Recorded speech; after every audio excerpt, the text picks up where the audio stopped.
অলপ আগতে আমি হাবিগাঁৱত থকা ৰকৰাজ এম ই স্কুলত আমাৰ ASFৰ অধীনত 4 কোটি 30 লাখ টকাৰে এটা নতুন বিল্ডিং নিৰ্মাণ কৰিবৰ বাবে আধাৰশিলা স্থাপন কৰিছোঁ। তো ইয়াত বিল্ডিঙৰ অভাৱ আছিল।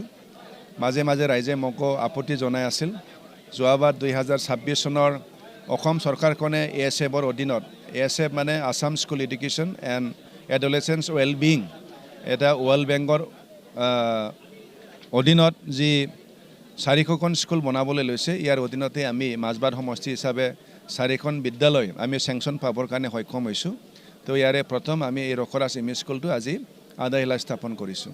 নাই, এইটোতো কৈ আছে, কিন্তু তেনেকুৱা প্ৰেক্টিকেল প্ৰুফ হৈছে নে নাই মই এতিয়াও মানে চোৱা নাই। তাৰ কাৰণে কোৱাটো ক'ব, কিন্তু এইটো প্ৰেক্টিকেলি প্ৰুফ কৰি দেখাব লাগিব। তো এই বিষয়ত মই এতিয়া সঠিকভাৱে মই ক'ব নোৱাৰিম। মূল্য বৃদ্ধিটো মাজে মাজে হৈ থাকে। এইটো কি ধৰণে হৈছে নিশ্চয় বিভাগ এটা আছে, তেওঁলোকে চাব কিয়ৰ কাৰণে হৈছে। মই ট্ৰেন্সপৰ্টৰ মন্ত্ৰী হিচাপে মূল্য কিয় বৃদ্ধি হৈছে মই কোৱাটো ইমান উচিত নহ'ব। তেখেততো কৈয়ে থাকে, বহুতো কথা কয়, কিন্তু তেখেত কোৱা যে সকলোখিনি সঁচা এইটোতো নহয়। তেখেতে প্ৰত্যেকবাৰ তেনেকুৱা বিভিন্ন ধৰণৰ অভিযোগ লৈ আহি থাকে, কিন্তু তেখেতৰতো এটা কিবা আছেই, মানে নিজক পাব্লিচিটি কৰিবৰ কাৰণে বিভিন্ন সময়ত বিভিন্ন নিউজ দি থাকে। কিন্তু মই জনাত BTCত তেনেকুৱা কোনো চিণ্ডিকেট চলা নাই।